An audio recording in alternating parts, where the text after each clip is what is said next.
I don't know. It's okay. You could tell me how much you paid for them, because here's the thing. I like to commiserate over how expensive shit is with you. Yeah, it's like a common topic of like, Yeah. People like to complain about how much things are increasing. No, we're in prices. boys. I don't care. You're not. It's not like you're coming here for the first time. Yeah. Saying, "Man, bro, you know how much you fucking. No. You better enjoy them, bro. I had the fucking paid a same lot like for these." regretful reaction when I went to because it's years I'm dating my girlfriend, and I'm the fucking wop that she's dating that brings cannolis every time I go.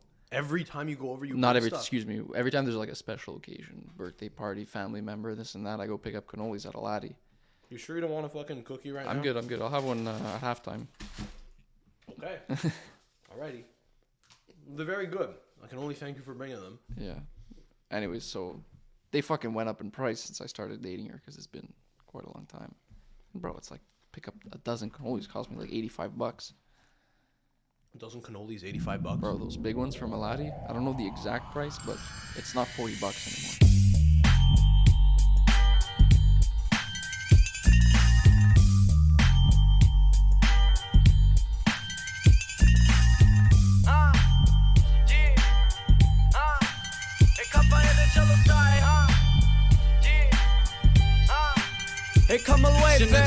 All right, what's going on, folks? Hope you're all doing well. Welcome back to another episode of the Bordello.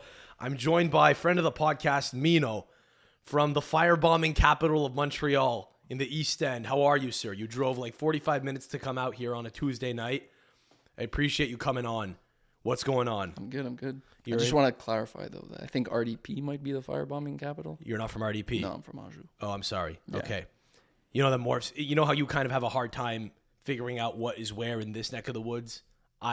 Once I cross a certain area, once I cross La Cordère, it's all just the East End to me. I'm in the area right now that my parents used to drive me around and like tell me, one day if you make it, you'll live in houses like this.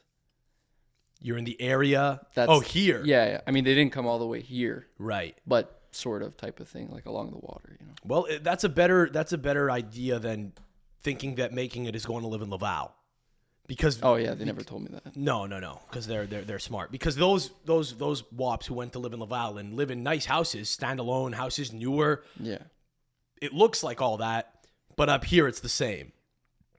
You understand what I'm saying? Nothing has changed up here. They're still from that same neighborhood. In their minds, they haven't severed ties. They haven't severed ties with the neighborhood. Okay? They're still one with the hood. Psychologically, it is the hood with money and no class. Sure. Laval is not a good... Yeah, Laval. I might move there eventually at some point, but are you going to move there when the time comes? It's not my first choice. What is your first choice? I don't want to move out. Ever? No, I mean, obviously.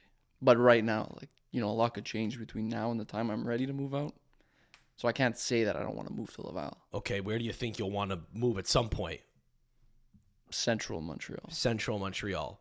Okay, that's fair. It's a bit of a boring answer. You want to be outside of any enclave, if possible.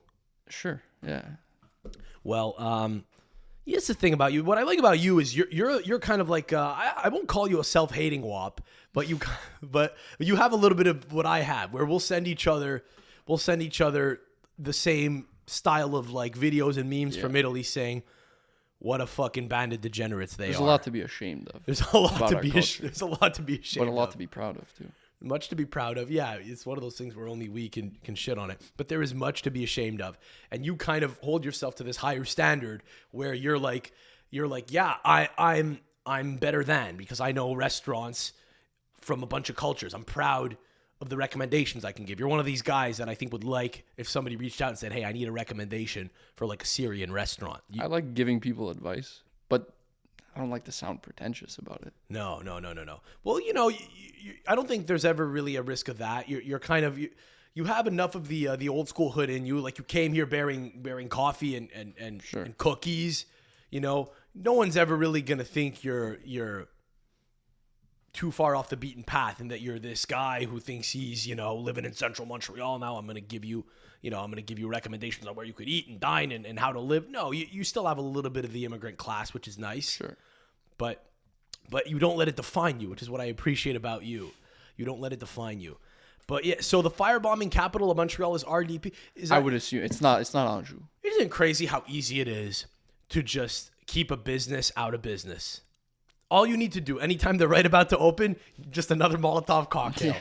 Just a break through the window. Yeah. I saw a guy who owns a franchise who I know on Facebook advertising how his business, after a period of I don't know how long, on the sidelines, they were about to reopen, and somebody threw a brick through the window, and they gotta build it back up from the ashes. I don't know. They tried to do that to Pizza Hut in St. Leo way back. Pizza Hut. I believe so. Now, unless that's sort of like a was old that wives' tale. Was that a thing where Pizza Hut didn't want to pay protection money? I don't know. It's kind of like that episode from The Sopranos. They where go to Starbucks, Starbucks. to try to get fucking Upeats from Starbucks. She's like, we're just gonna open back up next week if you do. Yeah, right, exactly. Oh my god, you imagine, dude, just like Haitian guys living and working the East End, like not being like, bro, I'm sorry, dude. Some of them might have got it if they grew up in that area. If you grew up in the East End, you know what it is. But you're like, dude, this is a corporate operation here. Yeah. Every dollar is accounted for. Yeah, no one talks about how the corporatization of America and how the opening up of Starbucks everywhere and chains and the killing off of mom and pop shops is crippling the mafia. Because those guys have too much oversight. You can't just... It's not right. You can't steal from the cash register at Walmart and pay off the mob. There are going to be questions. Yeah. Walmart's going to break your knees. Either the mob breaks your knees or Walmart goes after you. Yeah. You're fucked either way, And I feel like what kind of happens is eventually the mob realizes, we can't go... We can't get through to these people. Isn't that crazy? They're more afraid of the corporation than they are of the guy right in front of you. I think the mob's gotten to a point where they are the corporation at this point. Like they're so, I don't know much. It's no longer a neighborhood operation. Yeah, they've invested. They've cleaned their money and they've put it into stocks, and now they are Walmart. So. Sure. Yeah. Well, that's fair. But I don't know if you want to live out here, Matt. So if the power goes out, it's gotten to a point now where if it's windy out, the power's gonna go out here. Here, like you're in this area, in this neighborhood. We got a lot of trees out here. We're basically in forest. The East End was kind of developed. The East End of Montreal is just concrete. It's just cement. Yeah. There's no greenery. There is where you live, actually. You got a little bit of greenery in your area. There are some trees. You live in a nicer area, but there are a lot of areas in the East End that are kind of just fucking. It's just cement. It's just cement, dude. Well, RDP, because it was all developed like sort of not recently, but the latest to be developed. It's all like they flattened the trees and everything, so there's not too many trees. There are, but that's what kills the power, right? Like over here, you got fucking 200-year-old, 300-year-old trees that topple over when there's a bit of wind. Yeah, no, dude. Last week I was coming home from a show and it was windy outside and it was freezing rain, and I was like, yeah, I'm coming home. There's gonna be no power. I just got into the garage. We have the remote, and just as soon as I got into the garage, pew, fucking lights went off in the garage. Yeah, overnight, man. Overnight, dude. It's crazy how last year we had that power outage that lasted. I mean, it lasted here like 6 days. 6 days, dude. Us, it was 3-4 days. I felt like I was in like a third world country. It was really cool though, because I got to feel like I mean, you completely abandoned your parents. It was everyone for themselves. Yeah. We all just kind of lived our own separate lives. It was like, who's going where? Who's going to whose house? Yeah. My parents would go into work because they couldn't work from home like they normally do. Yeah. I would step out because I had no Wi-Fi. I think I had a live show one night. And you did. I went. Right, you were at that. That's right. Yeah, and I took my dog with me. Out into the world. I didn't know what awaited us. Yeah, dude, the street was fucking pitch black, but it was fun because it felt like we were. We got like trauma bonded. Yeah, it just felt like the closest, I had ever felt in my life to war. Yeah, wartime or to just. I mean, that was cool. Survival. Going into survival mode. COVID was It felt similar to COVID, where like everyone's going through the mud together. Apocalyptic. Yeah. You mentioned The Sopranos before. You said we were talking off pod before. You said you haven't watched the whole show. No. You said you stopped at season 3 because you were watching with your girlfriend. Then you stopped during COVID because you would watch together. And you said you didn't see her for a long time. Look, I'm not proud. And you said it was longer than you were willing to admit. And I said, hold off. I want to get into this later. How long did you go without seeing your girlfriend at the start of COVID? I don't remember the exact amount of time, but it was more than a few weeks. You went weeks without seeing Weeks, her yeah. because she lived at home and you lived at home. Yeah. And you were like, talking Look, to each back other, then we like, had to miss you, baby. Oh my God, this is so hard, type of thing. I guess I said Sending things letters around in the those- mail. No. But I did go weeks, if not over more than a month, without seeing her. Just because, back then you have to make decisions with the Yeah. information that you have. Everyone's kind of like, Yeah. there were some people doing their own thing, and we were kind of just following the rules for lack of How do you feel? clarity. How do you feel now? Having I don't followed the regret it rules? because with the information that I had back then, our family and everyone, because you sort of, the whole family has to do it, right? I remember freaking out whenever I would have to walk out with the dog. I thought COVID's in the air. I wasn't I'm to in the that world. point. I mean, at the beginning, it was crazy. Like, you remember washing your groceries? We never did it, but people were washing. I would wash groceries. Yeah. Yeah, like the fucking bags of potatoes. Like, you're there in the sink, bro. Like Yeah, washing yeah, them. Like yeah, some yeah. people clean their chicken in the sink. Yeah.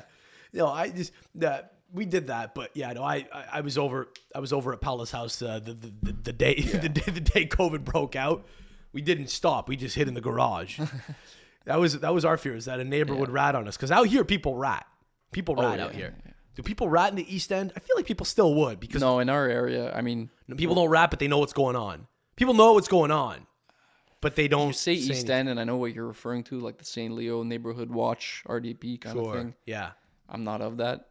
And in my area, like, I don't even know the next neighbor after my immediate neighbor. Good for you. That's good. Good for you. Yeah, keep separation. That's nice. Yeah, so I don't want to know what anyone's doing. no one really, like, we Chinese neighbors moved in next door 10 Yeah. years ago. A Yeah. lot of Chinese people out here now. yeah, you've never seen them. Don't know their last name. Yeah, but you hear them. One of them could walk outside and walk down the street and fucking punch me in the stomach. I wouldn't say, hey, that's my neighbor. They just punch me in the stomach. Now, granted, they're Chinese. Yeah. I don't know. There's Chinese people coming in and out of there all the time. There's an aunt, whatever. Can I say they're family? They look alike. We'll say that. They're family. They look alike. They're family. Right. So they look alike. And I can't. I mean, just is like that your the parents sister? told me that I look familiar, even though Sure. Right. Yeah. Even though you've been here before. And I don't think they've seen me. I don't think your mom has seen me. I might have seen those Chinese neighbors. I can't tell them apart. I don't even know their names. I don't know their name. I don't know the kid's name. They have a kid. I don't know his name. He's been here for 10 years. He speaks French with a probably Keb accent now. Don't know the kid's name. It's what it is, Yeah. It's way more dignified. I do think though, yeah, there was a lot going on those first few weeks, and we didn't know who was gonna be on our side, and we just, what we would do was Paula would give me a heads up that she was coming, and I would pull the car out of the garage, loop around once. She would sneak in, and I would just, Oh fuck, you went. I would come in behind her. Yeah. James Bond shit, dude. It was fun though. It was a lot of fun. Like, that's to get back. Like, that's trauma bonding. Like, everyone's going through the shit together. So I you remember went the up- yeah, first yeah. couple weeks where I was listening to the press conferences at 11 in the morning. I remember Legault with le ministre de la santé and this and that. You remember those? And we're like, okay, what are they gonna fuck next? Like, who's gonna lose their business next? Who's It was- gonna lose their livelihood That was next? so fun though. It was fun. Like, seeing, like, It's the show. It was a show. it Life felt, was a like show. you said, it felt like war times, and that's the closest, hopefully, we'll ever get to that. Yeah. 'Cause Yeah. Life was a. You life don't was a actually show. want to go through war, bro. You just want to cosplay it. No. Yeah. I guess. I guess so. I'd love to see some people. I'd like to see the herd get thinned a little bit during wartime. Get to see some of the weak not survive. That could be fun. My only concern is I would be one of the weak who The problem is, last time the weak got herded, it was half of Italy. Right, exactly. Yeah. All that was apparently they were just putting them on respirators. Apparently, like, a bunch of people in northern Italy. So here's the funny thing about COVID, right? Is a bunch of people died at the start of COVID. I wouldn't call that funny, but No, it's I can laugh about it. comedic value to everything. So we agree, it's funny. Go on. Okay. So the thing with COVID was at the start of the pandemic, people were dying in hospitals. People were going on ventilators and dying, to the point that people were like, we're running out of ventilators. We keep putting people on ventilators and they keep dying on the ventilators. But what wound up happening was we learned later that by putting people on ventilators, their lungs would collapse. So that was killing people. You would just smoke people. So that true? yeah. So they were just putting a bunch of old people in Italy on fucking ventilators anytime they would have COVID. Anytime they had the it's cough. a really invasive. And they would just, and it was, I guess, before it had gotten broken down over time and before the virus had kind of gotten weakened. So I think it would just acutely affect people. They would have a bad, it was a bad, it was a bad, it was a bad respiratory, it was an upper respiratory illness, right? Right. It was a bad bug. So you kind of, if anyone would have a hard time, breathing, or if anyone felt sick and they would, go get tested and they came up positive, I think because it was the beginning and no one really knew what it was, they weren't sending people back home. They were saying, "Ming, you got to fucking stay away from everyone to prevent contagion. Get you in the hospital. Here, have a ventilator." And that just fucking smoked them. Yeah. And apparently that is kind of that's what did it, is people in Italy all just dying, dropping like flies in like Bergamo. Do you remember, dude? Yeah, I remember watching the TV. They were like hauling them out. They were hauling fucking previous historical like events. war victims, dude, like soldiers. Yeah, they were just hauling fucking bodies out of the hospitals because they were putting every fucking person they could on a ventilator. They're like, "We're running out of ventilators. We can't get enough ventilators. We keep putting people on ventilators and they keep dying. We need more ventilators." And the ventilators are what was killing people. Yeah, I mean, hindsight's 2020. Like I said, they made the decisions with the information that they had. But it's still fun though to say, "Yeah, I didn't see my girlfriend for a month." It's fun. We went through never that, finished The Sopranos. Yeah. I don't know, man. And we never started again, bro. It's been like what, three years since I COVID. think it's time. You could probably, bro. It's because the problem is she wants to start it from scratch again, and we've already been through 3 seasons. It's a good show. It's a great show, but what is it? 6 seasons? 5 seasons? 6, yeah. So, bro, to start from 1 again. It takes a while. The episodes we are don't long. live together, so we can't binge fucking 10 episodes. The episodes like on are a Sunday, very long. you know? Yeah, that's. So I'm like, look, let's just watch it on our own, on our own time. Like I'll fucking watch it at home. Sure. But it's worth it. It's worth getting into. Yeah. We watched The Bear. Very good show. Is that the one with the gay guy, or is that the one with the cook? It's the one with the cook, right? It's the main character is it's about a restaurant. It's about chef. a restaurant. What's in the one Chicago. with what was the one with the gay guy? It was on fucking Disney Plus. The whole plot was like this steamy. Yeah, the whole plot was like this steamy homosexual relationship. I didn't watch it, but me neither. Okay, great. So we're that was I'm not in tune with the culture. That was a test to make sure you're cool. Okay. Oh man. So Mino. That's not your name, by the way. We're just that's what we're calling you. It's not far off. It's not that. It's Change far. the It's letter far or off two. enough. No one's gonna pick up on what it is. But I like Mino. Mino's a good one. No one will fucking pick up on it. Yeah. It's not like the last time anyone was named that was like 1980. Yeah. Also, your name just isn't.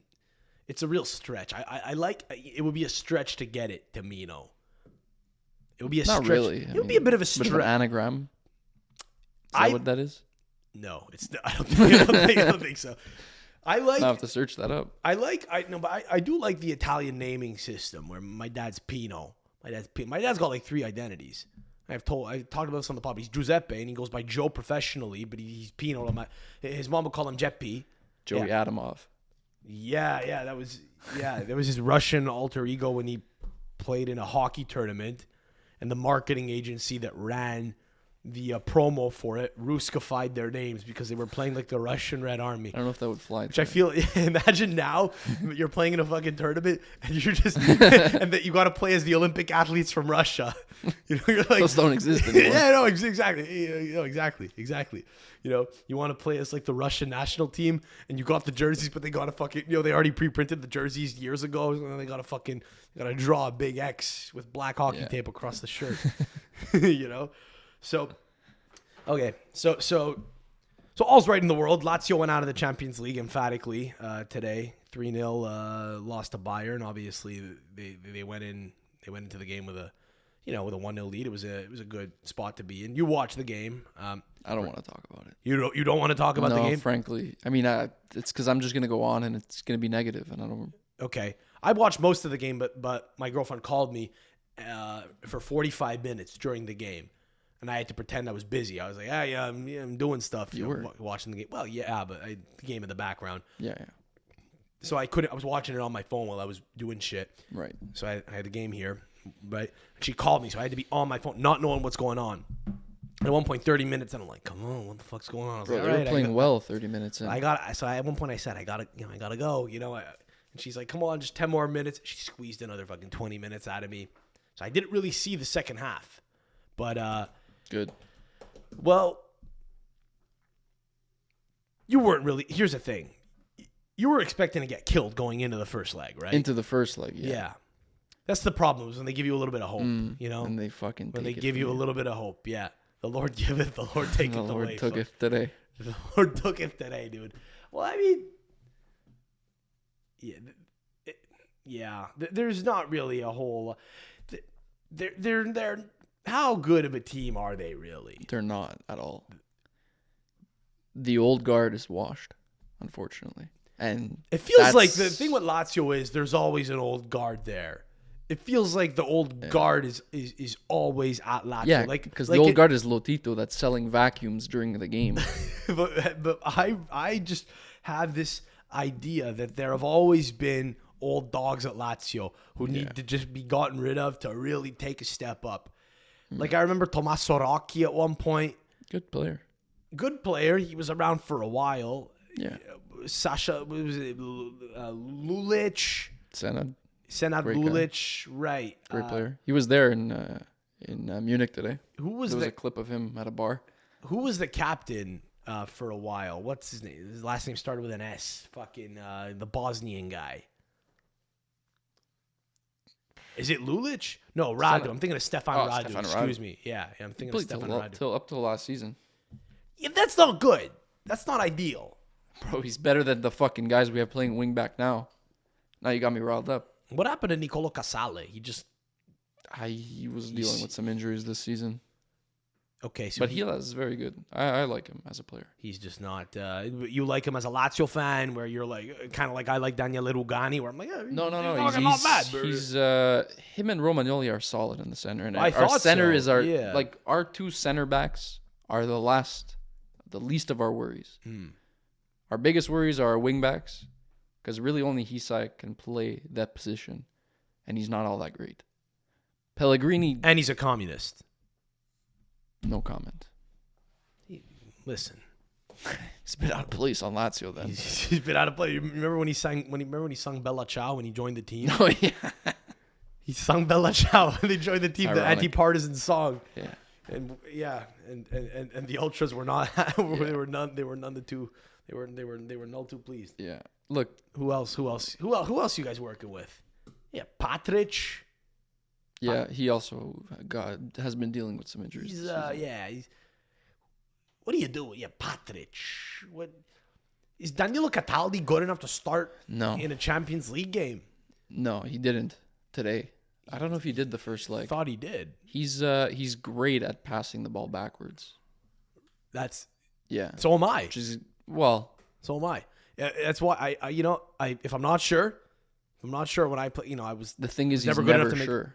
Yeah, well, neither am I, right? So if I'm not sure if the fucking openings, when I was younger, I would make a lot of stupid passes. I would try to thread it as a defender. I would try to thread it through the midfield. And it would work sometimes, but one time out of 10, it wouldn't work.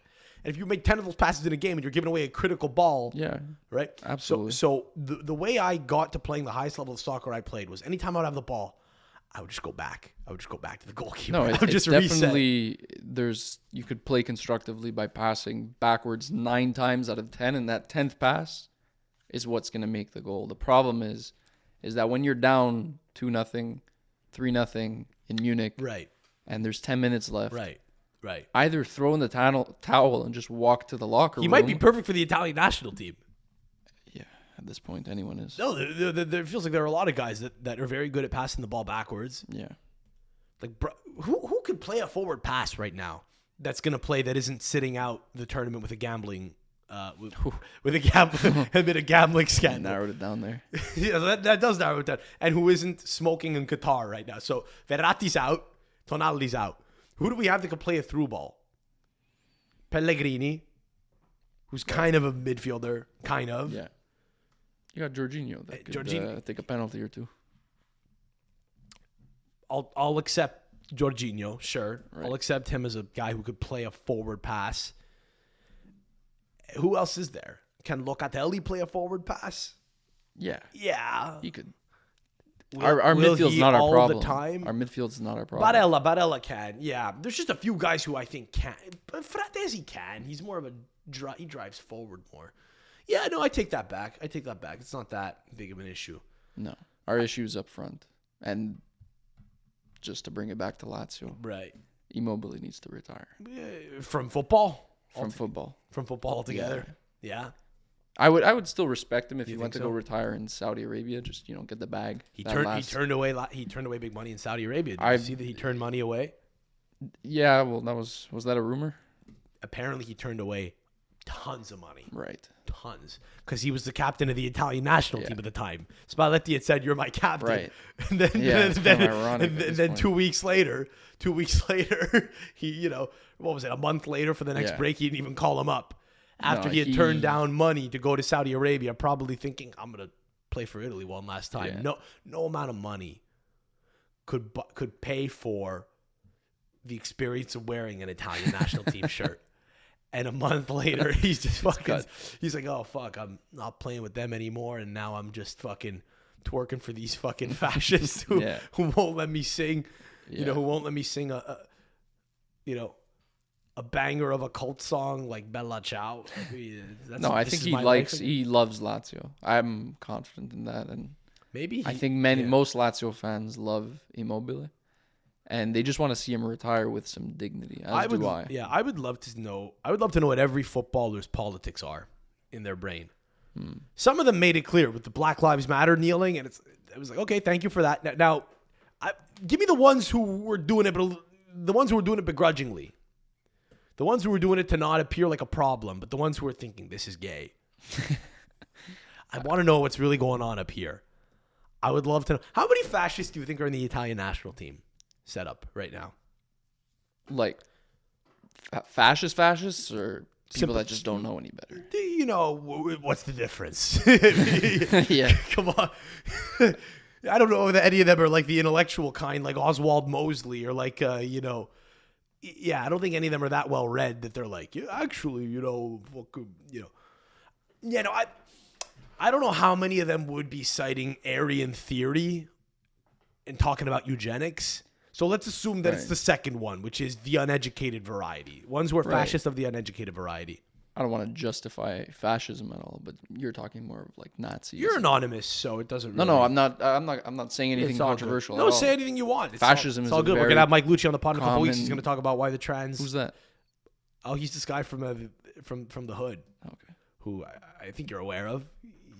He was big during COVID. He would the guy who used to do the lives. He would go on live. Yeah. The guy who you were telling me you heard me talking about on the pod last week. You're pretending to not know who he is. But yeah, him. He's gonna come on the pod and talk about why it's not as bad to have cancer as it is to have a kid that's trans. So you could say whatever you want. Is the point? You're anonymous here. I know, but I still want to speak honestly. Yes, that's respectable. Fascism is not a normal thing in Europe, and I'm saying this as a Lazio fan. We get a lot of hate for, having fascist fans, and anyone who does shout racist chants or anything should be banned from the stadiums. You're not going to come at me and say that guy with the 8-8 on his jersey last year that went viral, he wasn't really Thomas Basic. No, remember the guy in the stands? Remember the guy in the stands who had the 8-8 emblematic of the HH, 8 being it's the like eighth every letter of second guy in the... No, there was one guy who had a shirt that said Hitlerson with 8-8 as the number on his jersey. But he was apparently a German guy who went to the game. He commuted to the game. He went on a pilgrimage. Yeah. And a lot of Lazio fans are like, he's not really a Lazio fan. He's from Germany. As if it would be so improbable. Right. That someone have done it's definitely probable. We have a more pronounced fan base, and it's more politically, there's a lot of political, what's the word I'm trying to find, but... Innuendo? No, like, it's politically motivated. Sports and politics go together in Europe, everywhere. There's a real pull between the two. Yes. It's sort of like mob mentality that goes into it, and I'm not excusing racist chants or anything that racist or homophobic or anything. Let's but get to the chase. Hold Yeah. on. What I'm trying to say, Who's fascist? there's fascist Juve fans. There's fascist Milan fans. Inter fans. They've just been pushed out of the stadium because there are fascist Inter fans, and they're charting #1 on the Billboard Hot 100 right now. Was that a fascist chant? It was a pretty nonpartisan chant by fascists. Right. No, but I think in the Western world we have a sheltered view, or like we think, oh, he's fascist. Like that's crazy that they would speak outwardly and say they're actual fascists. Right. Whereas in Europe they have a different view to it. A lot of people, like in Fili Vegliaturo, the town where my dad's from, where a guy aged 18 years old came up to me when I was a kid. I was 16. He goes, "Io sono per il duce," openly. Yeah, that's more ignorance. Yeah. So how many of those guys are in the national team, do you think? Out of ignorance? I think a few. Who do you think? To pinpoint a few. I would say... I don't know too much about these people's personal lives. I'll bet you Ciro Immobile is a little bit. He's got a little bit of it in him where he's kind of like... He's not pro-fascist, but I think he's probably like... And fuck it, let's just shit on it. Everyone shits on him anyway for everything else. May as well say he's a fascist too. I think he's probably like... Here's how I think he thinks. Because he's a Napoletan guy. So he's kind of got this thing where he's always shrugging. From suburb of Naples. No? Yeah. Torre Annunziata. Yes. Yeah. That's right. I drove through that I drove place. through there. Did you? Yeah. Yeah, I didn't do my stops. Sorry? You didn't do it? You didn't do your stops? No. It was fun. Yeah, driving down from Naples to Calabria. Just fucking... Yeah. Driving down from Naples to fucking Calabria, going through like all the towns. What a beautiful place. Oh, yeah. Industrial Campagna along that highway. I Along love that autostrada. Yeah. Gomorra town is what I call it. You ever see Gomorra and they got like all this business going on the highways? Yeah, that's in what, Scampi or... Scampia. Yeah, well, that's Scampia. up. Yeah, that's up north. Yeah, but aesthetically, the entire region of Campania from like Naples to Salerno looks exactly like that. Yes. 100%. Yeah. It's beautiful. Beautiful. It's lovely. Yeah. Once you get by like if you circumvent, the Amalfi Coast.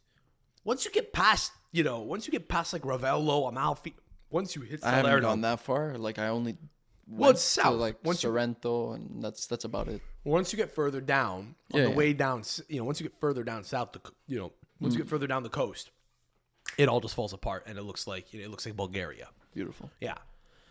So yeah, I like driving through there and just seeing all the towns that I would recognize. Like, hey, that's where Mino Raiola's from. Like a Nocera Inferiore. Yeah. Rest in fellow Mino. Fellow Mino. Yeah. It's the most famous Mino ever, probably, right? Who's the most famous Mino ever? It's probably him. I can't even think of another Mino. Who's the most famous Pino besides ever? myself? Yeah, besides yourself. Pino Dange. Pino Dange, probably. Is there more famous Pino than Pino Dange? The most famous people ever is probably Pippo Inzaghi.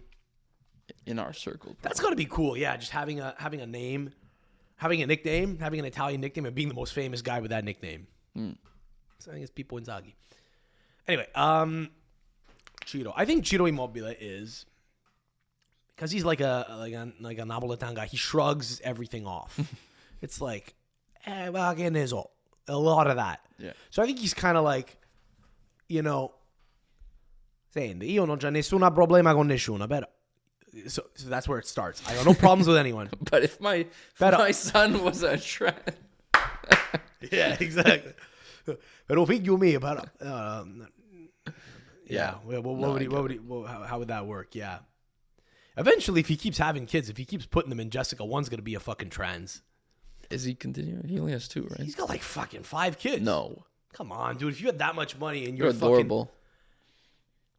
He's a good genetics. He's a good-looking man. She can't keep off him. What are you going to do? Yeah. If you were... let's not be classless and talk about her. But, No, of course not. If you were her and you were a straight woman and you had a husband that handsome, could you keep your hands off of him? Let's frame it that way. Let's reverse engineer it. If you were her, could you blame her for letting him continually nut inside her?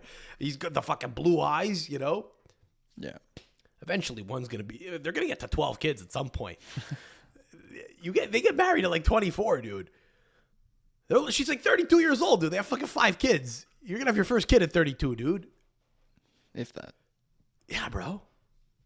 They're gonna have kids till they're like 46 years old. They're gonna be Good putting for them, the fact bro. he's gonna be, but one's gonna be a trans. One of them is gonna be transgender. And so be it, bro. and she They don't need even- more of those in Naples.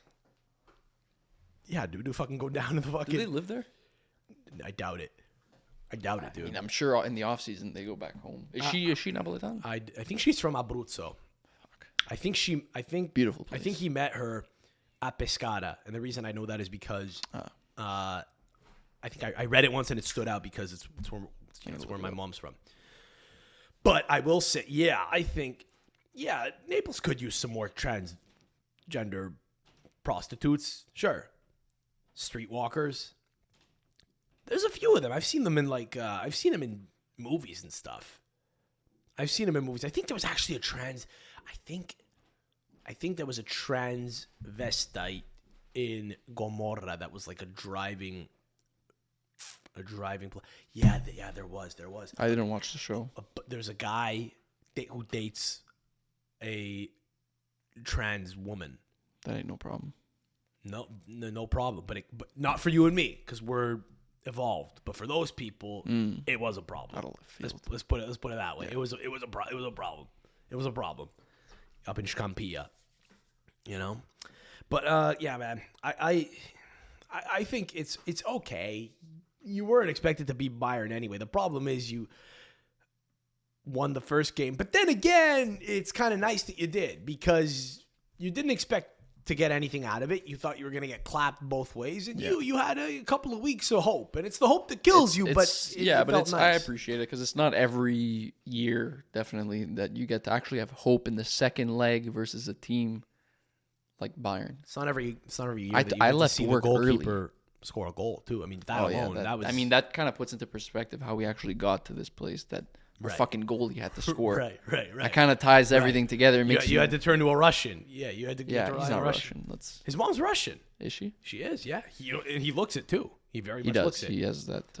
You had to call it. Yeah, Ivan, bro. Ivan the Terrible. You're right.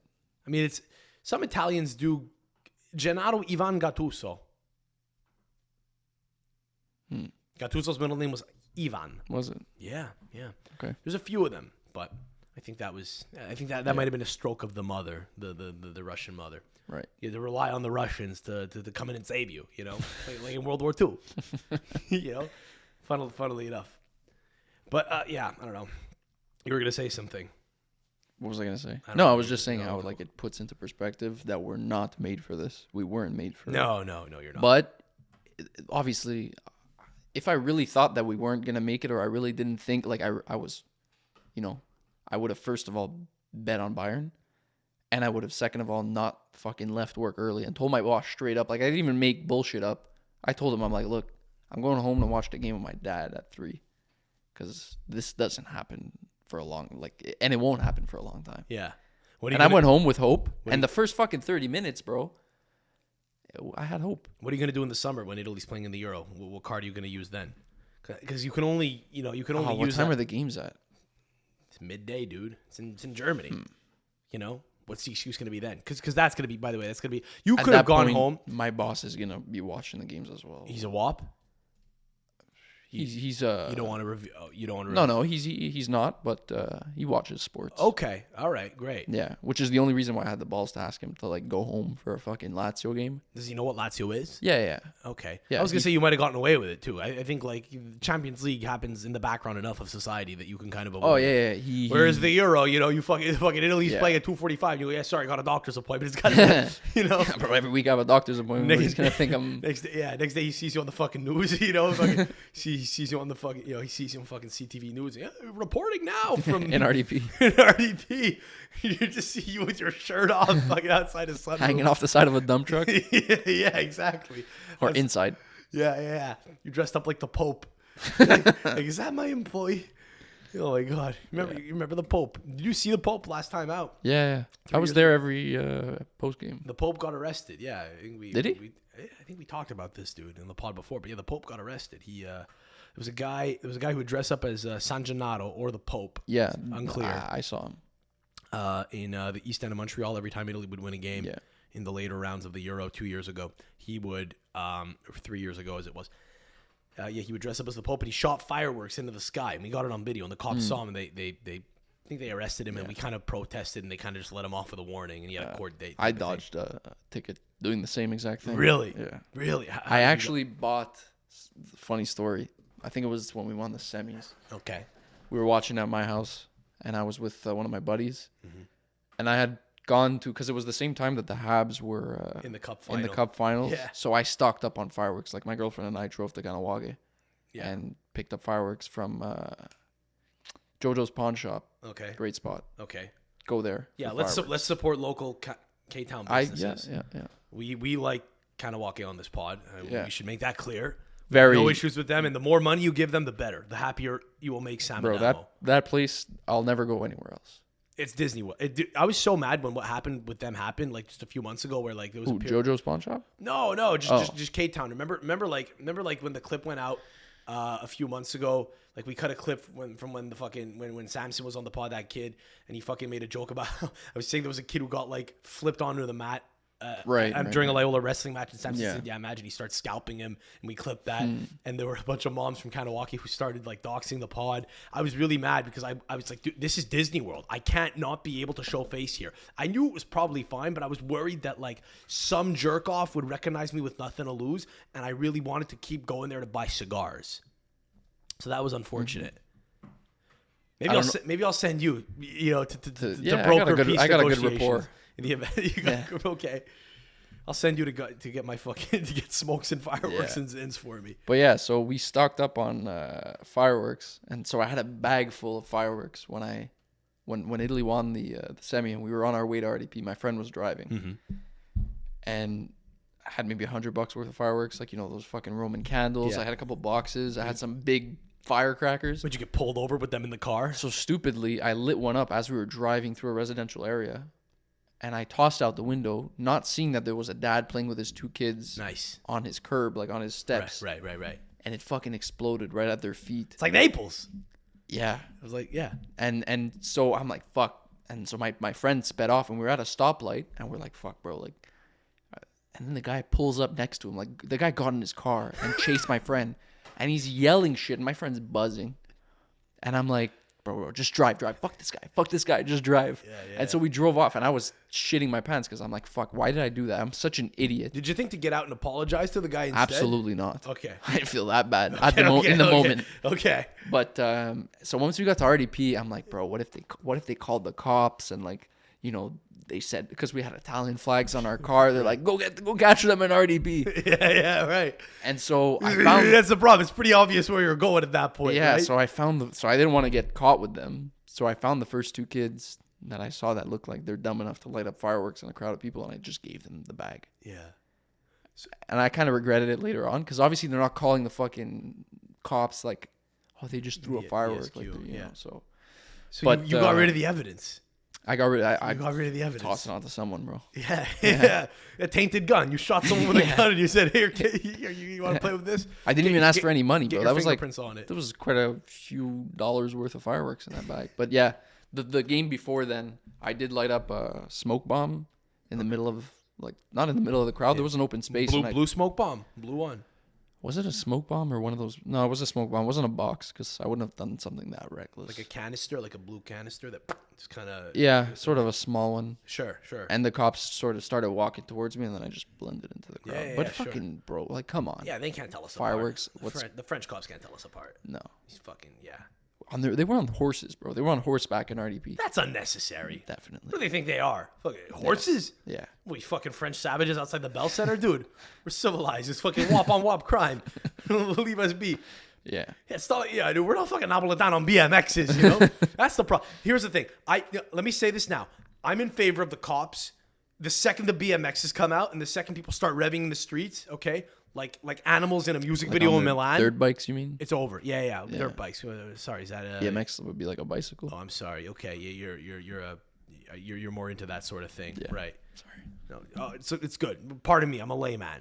So, yeah, once the music video scene comes out, once you have guys in like balaclavas dancing the Rondo da Sosa in the street, once we have 16-year-olds fucking riding motorbikes in the street. Once you have like 30 you got to bring the batons out. We got old school policing. That's like what I'm imagine 30 guys on Vespas and mopeds without helmets with 4 people on the Vespa going through Tunnel Louis Lafontaine. We should, bro. Here's why we should organize that if it wasn't one lane. Here's what I want. Here's what I want. Okay, I want to get a bunch of people that have scooterized vehicles, motorized scooters.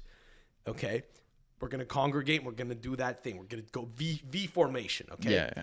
Like in an episode of Gomorrah, through a tunnel, and we're gonna film it and send it to Sky Sport.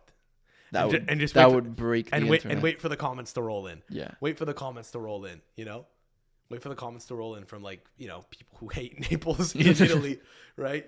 That'd be fun. Like everywhere else except Naples. Yeah, bro. That'll be our flyover, you know? Yeah. Because in Italy, right, if we win the Euro again in Rome, they'll have the fucking military planes fly over. We'll just have the fucking scooters go through Maurice Duplessis Street, you know? Yeah. Did you know that Mussolini back in the day used to, apparently the military supplies were so low back in World War II. I learned this a few weeks ago when I watched a documentary about him after I talked about him on the pod with Dilo. Apparently, the Italian military supplies were so depleted and it was so unequipped. I mean, the Italian military was so unequipped. Yeah. It was comical. To the point that I think to impress Hitler, when Hitler came to Rome, Mussolini had the guys in the jets fly in circles, so it would look like they had instead of having them fly overhead, he would have them just loop around and come back, because I think Mussolini was trying to build up the arsenal, and then Hitler declared war. I don't know, but it's funny. It's a funny thing to think back on, you know, like how different the world would look if Italy was competent, you know, if like half of Europe spoke Italian now, you know. They say we'd all be speaking German if they won the war, but what if France became Italian? That'd be kind of cool, you know?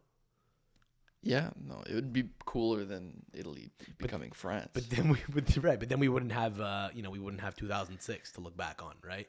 Right. We wouldn't have Zidane. We wouldn't have. Can't have that, bro. You'd rob every Italian in Montreal of their culture, of their fucking of their identity. It's the defining moment in many of their lives. Yeah. You wouldn't have Fabio Caressa just giving the most dramatic commentary ever.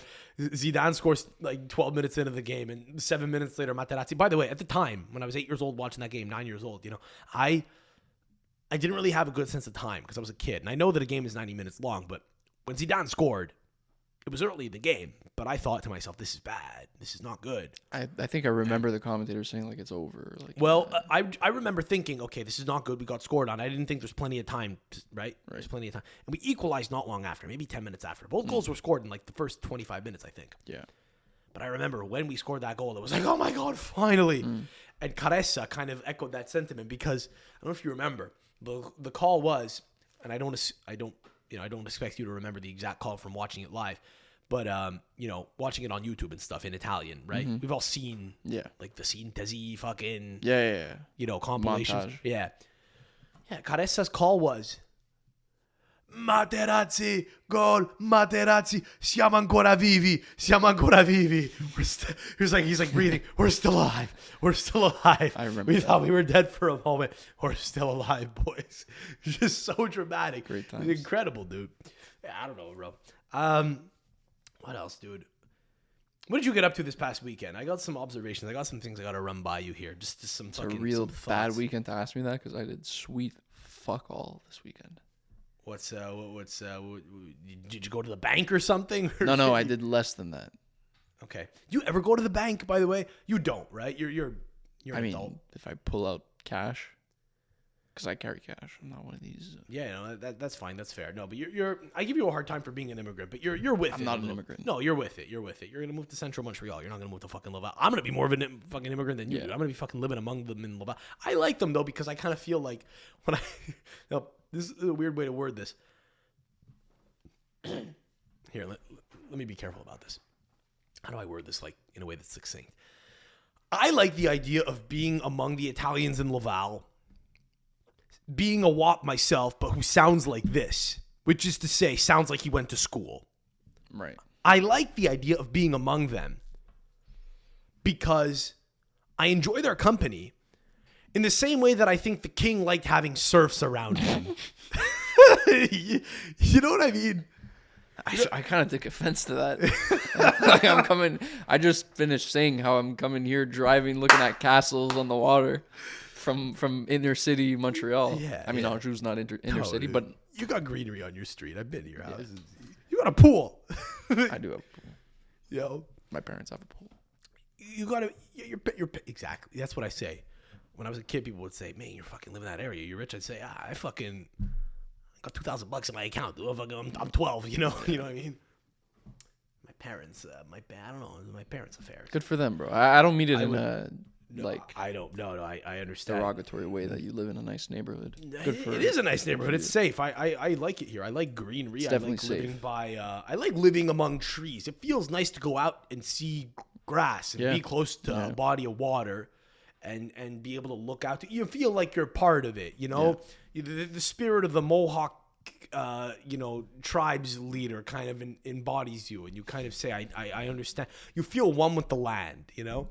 I said, this isn't my land. Yeah. I'm humbly, here as an invader, as an occupier, but I'm paying reverence to the land. Until you go to came Fairview. before me. Right. Well, because like most things, it's nice to play. Like with most things, it's nice to play a character. Cosplay. It's nice to cosplay. Yeah. It's nice to cosplay and when you're in New York, it's nice to rough it sometimes when you're alone, and when your girlfriend comes to visit you, it's nice to go to Ralph's Coffee in the Upper East Side and wear New Balance shoes. It's nice to it's nice to play. Didn't you stay in like a boarding house with a Croatian or no? She was Filipina. She was Filipina. Filipina, and that was me trying to tap into my creative side and wearing the same pair of shoes. And then when my girlfriend came down to visit, when we would go out into the city, we'd walk through Central Park. And Do your parents know of your adventures? They know of my adventures. Like details? Yeah, sure. Because I feel like mine wouldn't have been chill with me just sleeping in someone's house. Well, it wasn't a house. It was a dorm, which didn't is have your own probably bathroom. worse. We were 3 people, 3 bathrooms at one point, but a 4th person moved in, and we became 4 people with 3 bathrooms, and that was a problem. And that was the last week there, and that was when I was about ready to come back. But I powered No, I through. respect it a lot. I'm not saying that it's a bad thing. It was definitely a learning experience from what I gathered. I was cosplaying. I live in an area with trees, but then I was and a lot of people in New York are cosplaying. They're playing, especially the rich people. Half the people in Brooklyn are cosplaying, dude. They're fucking they're rich people love to seem like they're poor. They love it. They love acting, not shaving, whatever. Like traveling and shaving their head, and you don't do that much, which is what I like. You do what you do. You do what you're gonna do. That's what I like about you. No, but I'm telling you what I like about you. Okay, sure. Thank you. The thing about you is you do what you're gonna do. You know what I'm saying? You don't kind of hold on to you don't hold on to the culture like a lot of people do. A lot of people hold on to the culture and say, this is my identity. You don't really do that as much. It's part of, you'll kill a pig once a year, you'll fucking Not kill personally. a pig on a spit. No, but you kind of, you just live. You just live. Look, there's good and bad things from everything in life, and that includes our culture. I agree, bro. Fortunately, there's more good than bad. Definitely. No, definitely. I mean, here's the thing, too. Generally, there are fucked up people everywhere. I mean, look at Gianluca Scamacca's father. I mean, he's a fucking wacko. Remember him? He went into the Roma parking lot and went with a tire iron and smashed windows in and stuff. I'm not saying because you're Italian, you're like a good family man. But generally, the Mediterranean values are such that there's, especially in immigrant communities, again, we all know degenerates and people who've gambled it all away and so on. But there's a lot of, by and large, it's a lot of, involvement in your kid's life. Culturally, there's, let me try to lift my kid up. Yeah. Within reason. There's a lot of also, my kid's an idiot, but it's like, hey, you don't say that. I'll fucking kill you if you say that about my kid. But I'll tell him he's an idiot. Whatever. The downside of it is, like, sometimes, I think too many kids now, our age, who were born here to Italian families, will kind of just get a little too comfortable because they could stay at home forever. And I feel attacked. And hang on, we're in my parents' basement right now. Take it easy, all right? I'm gonna keep using this. You think I'm renting a studio if I move out of here, dude? I'm coming back to fucking pod here at the house, for in the coming months. If we No shame. No, it's great. It's a great setup. What am I gonna fucking leave? We put curtains up here. I'm redecorating down here. So Yeah, I will say though that the problem with coddling your kids, which a lot of the fucking immigrants do, okay? Yeah. A lot of people in our community do. They coddle the kids. In the sense that your grandparents all owned homes, so you got stuff to fall back on. There's equity, there's property in the family. That's why, like I said before, if I lose everything that I have personally, not my family, obviously. This is off pod. You said if I lose, you said I wish I took more risks. If I lose my whole net worth, my life doesn't change one iota, is what you said. It doesn't, and I'm extremely privileged. You're crazy. No, you're crazy. That's if you true, have bro. nothing, you have to restart from scratch, and you haven't like fled the country in a war-torn era, and you got to go move to Mongolia, and you got to learn a new language and a new trade, and just fucking move there, and you got your wife, okay? And that's it. You're just like, I want to provide a life for my wife. We're going to restart afresh. We're hitting the reset button. Kids, go to school. Hopefully we can all make this work in this fucking country that is Mongolia. Okay, unless you're doing that, to think that you could just restart here and your girlfriend is going to be okay with it, you who lives at home, you're the same age as me. You think that your girlfriend's going to be okay with you just having nothing and now having even less of an ability to move out? You, who's like thrilled to still live at home. I said it in the context of recognizing my privilege and just generally the privilege that people have when they stay at home with their parents, like I do. Right. My parents encourage me to stay home as long as I want, right, and save as much as I want. And I recognize that is such an extreme privilege that not many people have. What I was trying to say by saying that I could, have my bank account wiped to zero right now and my life wouldn't change was coming from an extreme place of privilege. That I should be taking risks now. I'm not. I'm following the path. I have my nice 9 to 5. That's fine. And there's no risks being taken. That's all right. But because you would ask me, like, well, what do you... I don't know. You got to have the impetus. You got to have the thing that gets your dick hard enough to make you want to do something different. You know what I'm saying? And I think you have something. Most people do. They have an interest in a thing other than what they work on. A lot of people don't work in a field that they're necessarily all that into. Yeah. You like soccer a lot. Maybe one day you'll have a chance to get involved in soccer. So I don't fucking know, bro. I don't know, dude. So here's the thing, dude. You say that, then one day you have kids, and then life has meaning. Because then you're like, oh, now I'm just living for the kids. And it's, in a way that's not unhealthy. Some people will say that's not good. That's the thing. A lot of people will say you can't live for your kids. God forbid you live for your kids. Well, you got to live for your fucking passion. You got to open a fucking gay cafe. But what's life? Before you have kids, take those risks before you have kids. But the point is, a lot of people aren't having kids now because they're being told, go open the gay cafe. Go open the cafe for gay people. Go open the cafe for gay people. Power to them. Yeah, but go open the cafe for gay people and make your identity your passion project, which is the cafe for the gay people. I'm using that as an example. Let's go with that example, okay? Let's dive deeper with that example. The cafe for the gay people. That's my reason to be. God forbid you have kids and live through them, Yeah. Or it's not, hey, let's build this business up and let's open gay cafes in cities all around the world. Let's change ideas in fucking, I don't know, in Italy. Let's open one up in Benevento. I won't rest until there's a gay cafe in Benevento one day. I'm going to have one in fucking Campobasso, fucking Taranto, fucking Benevento, all the dog shit cities of the south of Italy. Oh. We're going to have them all over the fucking place. We're going to have them all over the place. And we're going to build an empire, and that's good for the kids. That's one thing. But that's not what's pushed. What's pushed now is you need to have a thing going on. You need a hustle. You could just have a kid. Having kids is a hustle. You're running your own little fucking empire. You're running your own little world. You got a house. You know what I'm saying? You got a little piece of the world. There's nothing wrong with that. And that is it's not what I'm doing, but I'm not opposed to that. I think hopefully I can get to a place where it's going to be a longer, weirder route if it happens in entertainment and comedy. But in that there are more variables that can affect me. But that's kind of what I'd like eventually. I don't want to not have a fucking, I don't want to not have a family. What are you going to do at 50 years old? Come home to your wife, bro? Yeah, well, yeah, sure. No kids? Yeah, that wouldn't be, that wouldn't be ideal. It gives purpose to life, and I think, it's not even a case of you not having kids, though. It's also a case of you, I think, being encouraged to not ever settle down. That's kind of the thing. No, absolutely not. My parents... In this example, no, not you. Okay, excuse me. The example that one gets now, the example that is set for a person now is often, hey, don't even worry about committing to a person, because coming with that naturally is generally the idea that you'll start a family with them. No one's saying, hey, go date monogamously, find a wife, but don't have kids with them. It's kind of like fuck the whole system. That's sort of what is being pushed. Fuck all of it. Don't even settle down with someone. Bone whoever you want. Open the gay coffee shop. Don't think about living for your kids. Don't think about meeting a person who you're kind of like, yeah, we vibe with. Let's just keep the bloodline going, which is kind of what it's really all about, ultimately. Yeah. It was a long, convoluted tangent. Here's my point. Do you have anything you want to add to? No, I could only speak for like my own self and how I've been brought up, and it's not that. No, you're not. And I don't. You're not someone who's been brought up that way. Neither am I. Most people that we know are not. But I'm talking about society. Society. No, that's what I'm saying. Like, I can't comment on society because I haven't heard that necessarily. Like, I don't know if aren't you on the internet? Pushed. Aren't you on the internet? Maybe we don't follow. We're not in the same echo chambers. Maybe.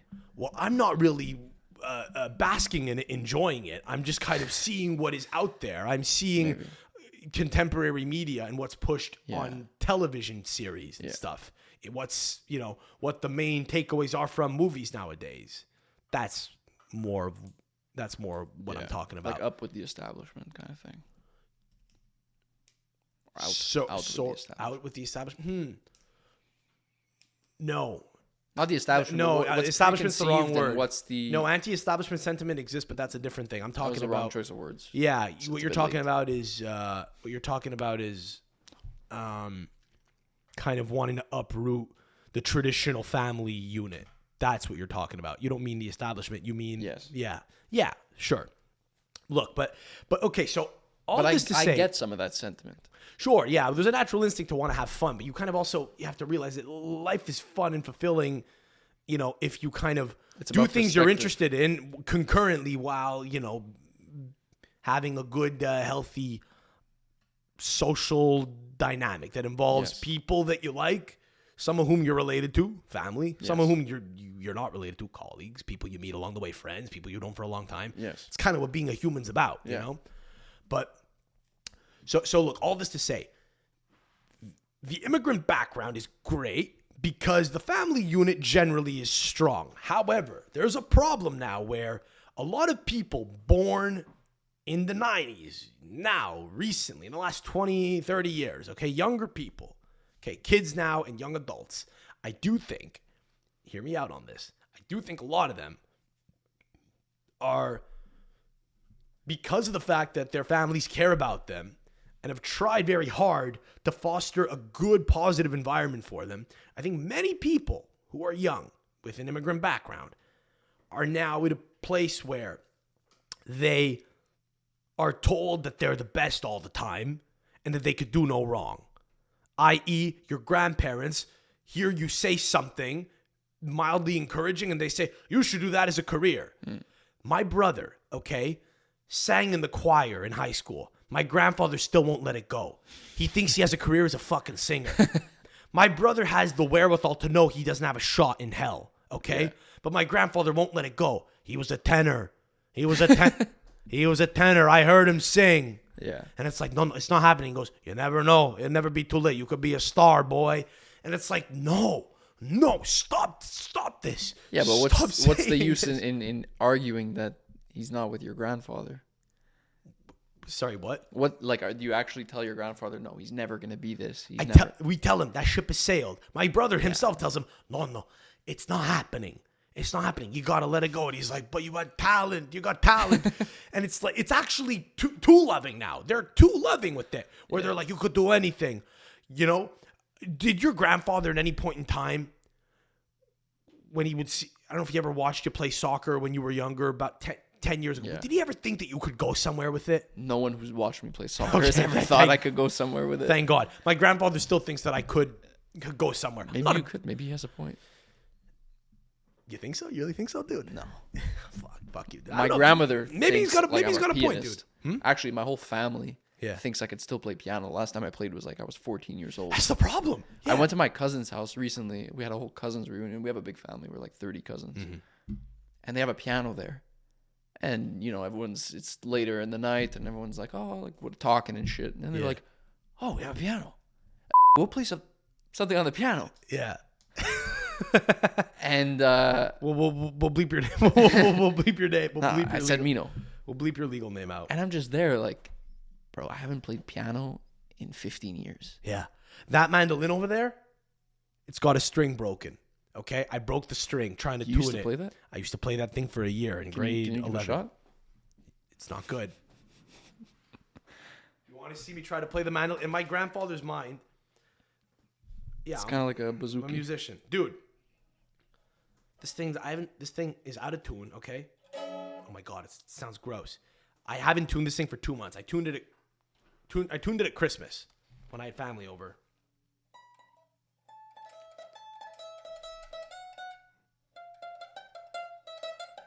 That's pretty good. I don't know what the fuck I'm doing, dude. That's pretty good. I can't strum.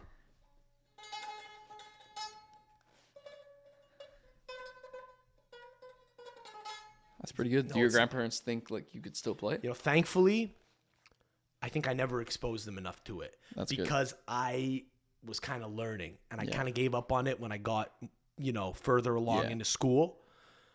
But they may well have thought I was good enough to play this at some professional level. I don't even know what that means. Professional mandolin. Well, no, that's You know what I'm saying? My grandfather would come to watch me play in the park near his house 3 years ago, senior Div 1 soccer. And he thought, you going anywhere with this? My other grandfather thought that I should be a journalist because I wrote an article when I was 15 about Berlusconi for my local newspaper. My grandfather was a big communist. He was a big, he'd say socialist, but what's the fucking difference? Anyway, he hated Berlusconi with a fucking burning passion. He has brothers in Italy who like him, funnily enough, because, it's fucking Calabria and fucking Forza Italia is huge down there. I remember once my grandfather went over and was having an argument with one of his brothers about the merits of Berlusconi versus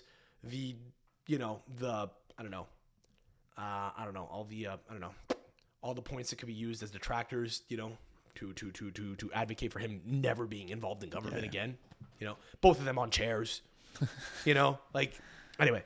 So my grandfather hated Berlusconi, and I fucking wrote an article about him. And that was kind of wacky that he was able to be prime minister and own a soccer team. That's all I said. Yeah.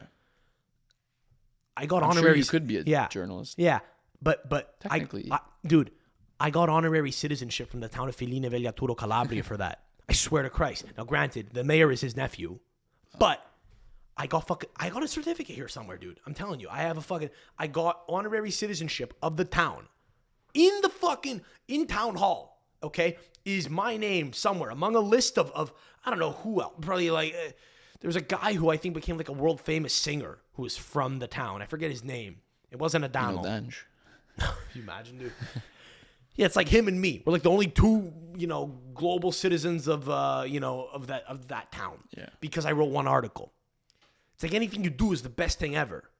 Good, bro. I applaud their optimism and their... Bro, because they came here with a dream, right? Or they came here with nothing and a dream, and they figured anything was possible, and they... Shouldn't they want you to just be a lawyer then? If they see a kid who's focusing too much on, a stupid thing, they should say, hey, stay in school. Well, maybe they don't think that highly of you. Maybe. As journalists, we'll stop it there. If my brother goes on a long, convoluted, passionate, political diatribe of any kind...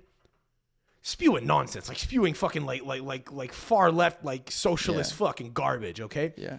He's got so much chutzpah when he speaks that my grandfather just hears him speaking coherently and he kind of nods along and goes, you should get into politics. And my parents are agreeing. They're like, yeah, you ever think of starting a podcast? I'm fucking there with this fucking pod fucking slaving away trying to get this thing off the ground. If your parents and grandparents... I'm like, do we need another fucking kid in this fucking house with a podcast?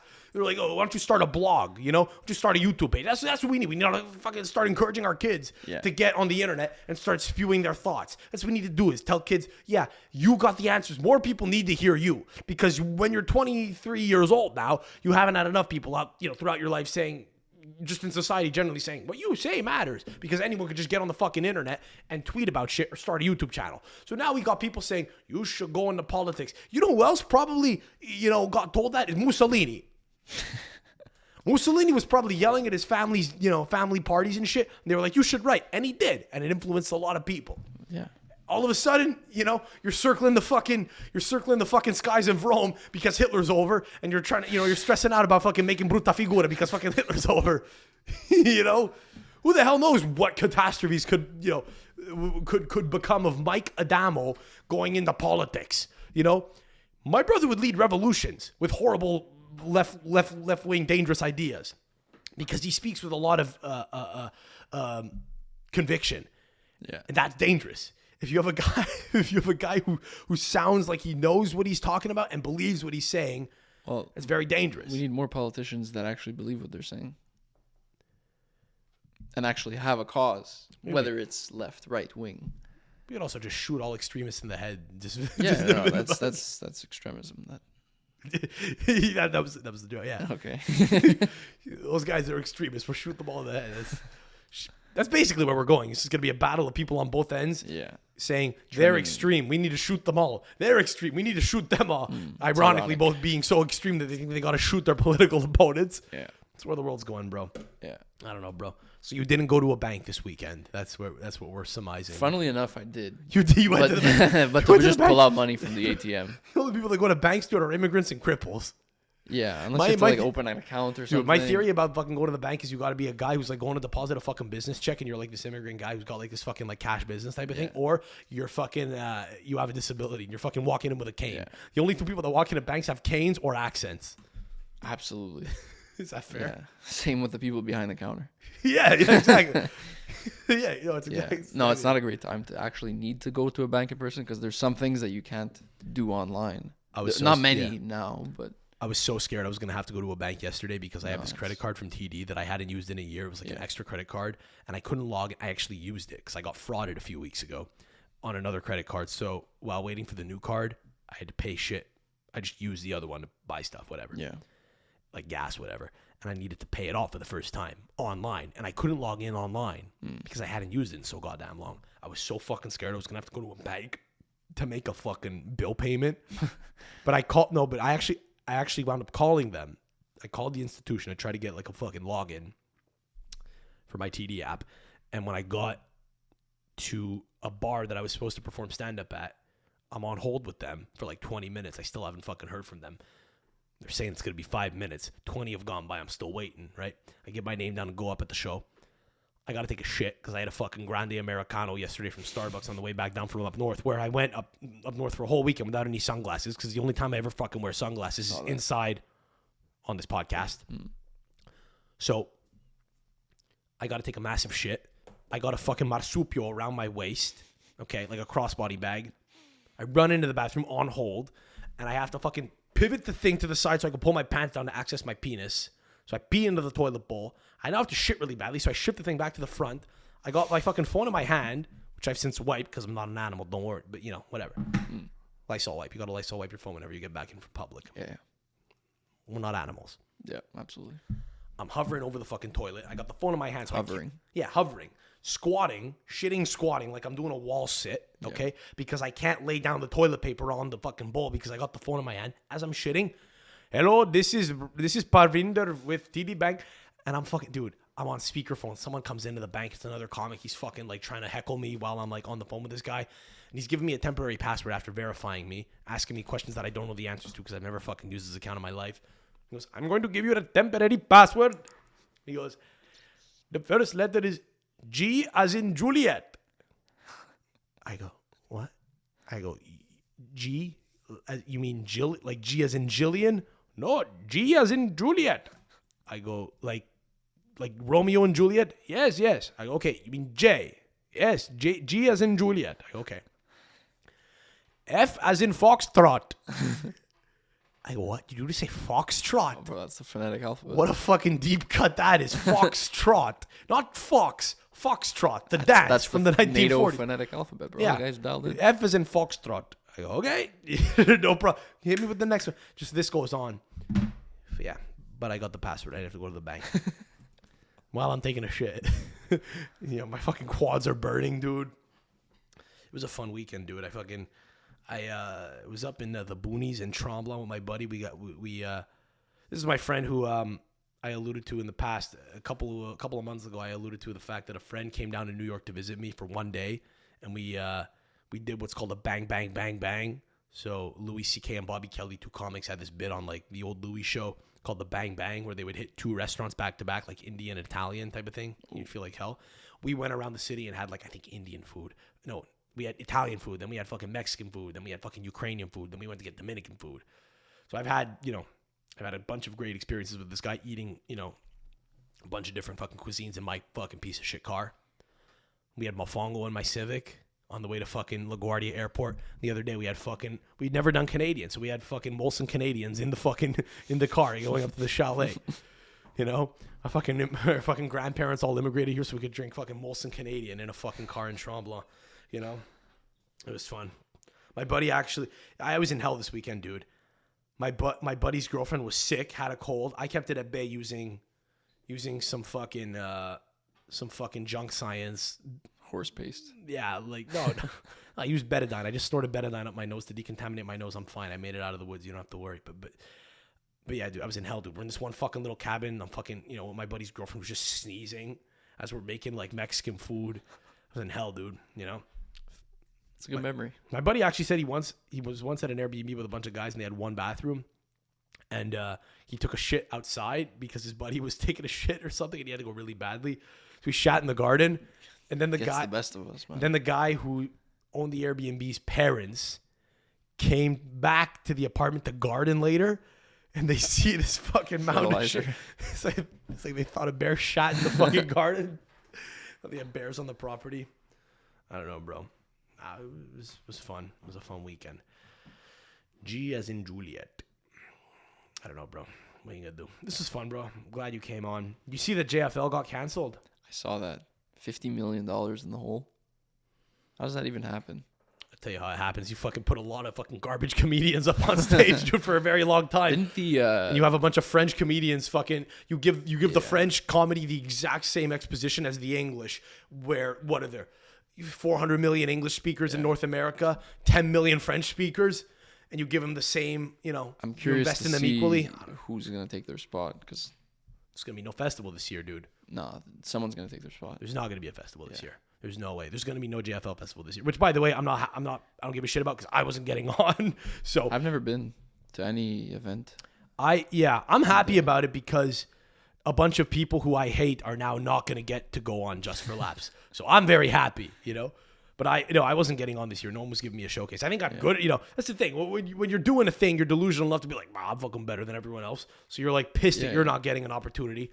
So in my mind, I'm like, fuck it. They'll be back next year. I'll try to get on next year. I think fuck everyone else that was going to get on this year. The original founder sold it a few years ago to he was a little handsy with the wrong people, I think. But he made out like a bandit.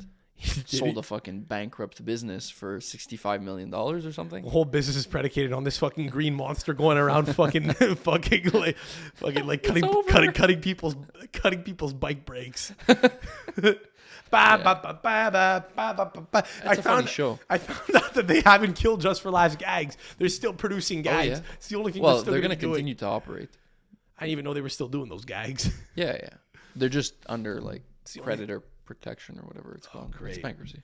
Yeah, great, dude. Whatever. Yeah. The one fucking good thing that Montreal comedy had going for it is that the world of comedy would descend on Montreal so I could meet people and be like, please get me the fuck out of here. What do I got to do to get out of here? And they would give me the answers. They'd be like, I like you, kid. Send me a tape. And I'd be like, okay, good. I'm getting the fuck out of here. Now that's all done. I'm fucking trapped here. No, there's going to be another festival taking its spot. Yeah, if not this year, definitely. Maybe not a comedy festival, but there's definitely a whole. What is it? Usually in July? A fucking jazz fest. We're going to have another jazz festival. Yeah. Great. Yeah. You want to bring the fucking electric racers back? What the hell was that? Yeah, Formula E? Formula E. I'm not any d'avec over there. Racing. What a fucking joke. Racing in the streets. Well, you're more into F1 and shit than I am. Why was that a joke? Not anymore. Okay, well, you're more into racing than I am. There's no market for it. No one wants to watch that. A lot of people don't want to watch the kind of comedy that's on display at Just for Laughs either, let me tell you. A lot of it's fucking people now some of it's good, but a lot of it's not. No, people don't even want to watch regular F1 now. Why? It's boring. It's the same guy who wins every single race. That's what I'm saying. As a layman who doesn't like it, that's what I'm saying. I'm afraid to watch Drive to Survive because I think I'm going to get into it. It's an entertaining show. But if I watch it, then am I still... What am I gonna like about it? Am I gonna like the in and outs, the driver stories, and the inner workings? Okay, but then I'm gonna watch it, and the drivers who I like are never gonna fucking. They battle for the middle of the pack, and great. Besides Verstappen, everyone else battles for whoever's behind And him. you're gonna get to see how important it is to them because of how much money's at stake for each respective. Yeah, it's just a behind the scenes kind of thing. Maybe I'll watch it. Maybe I'll watch it tonight when this episode gets out. Fucking dude, I appreciate you coming by. Do you have anything you want to plug before we go? To plug? No, I don't have any plugs. Good. Hey, you're JoJo's Pawn Shop. You don't even have a name in Kanawagi. Thank you. No, hang on. All business in Kanawagi. Go spend your money in Kanawagi. No, I really mean that. Go Fucking nicest people ever in JoJo's. They're great people, most of them. Yeah. And we seem to generally get along. I have a great time every time I go there. I gassed up there going down to New York. I was checking over my shoulder. Did you pay your taxes on the way back in? I did what I had to do, and I'm not sure I understand your question, but aren't you like not, or you're supposed to pay taxes on that or something? Declare or like gas? Yeah, because you're not paying the Montreal tax or something. You have to declare Federal tax when you come back to the fucking city. Are you allowed to buy cigarettes in Kanawagi? I don't know. I don't think so. As like a regular, as a As non-resident, a white man, yeah, you're gonna turn me away. I don't know if buying cigarettes and bringing them back for personal consumption is technically legal, just because of like the. Is buying $100 worth of fireworks and throwing them on pedestrians legal? Look, we're talking about technicalities over here. Yeah, all right. Yeah. Let's see, biscotti. You've been afraid to fucking have a biscotti the whole time. It was good. You only said your name once. We're only going to have one thing to bleep out. Is that the only thing we're Yeah, going to it's better than the last episode. You're bleeping out the whole fucking organization. Yeah, right. The Concordia thing. I might have caused a real boo-boo for people. I don't know. We don't have to get into that. We shouldn't get into that. No. We shouldn't get into that. House. Apparently, yeah, I might have fucked over a couple of people's operation. I don't know. Let's end the pod. I'm Sam Adamo. Give me a follow. Subscribe if you're new. Toss a like on the video. And yeah, man. Mino, I appreciate you coming on. This was cool. Yeah, it was a pleasure. Appreciate you stepping in for Dilo. And yeah, folks, till next time, we'll catch you soon. Alla prossima. Ciao. Ciao. Stay woke. Finalmente è stata maledita. Un pazzi quando erano più sulluta. Sogni è stato furbo io ti beat. Anche Santa Vita ha avuto pure capafisca. Dagli 5 stelle fuori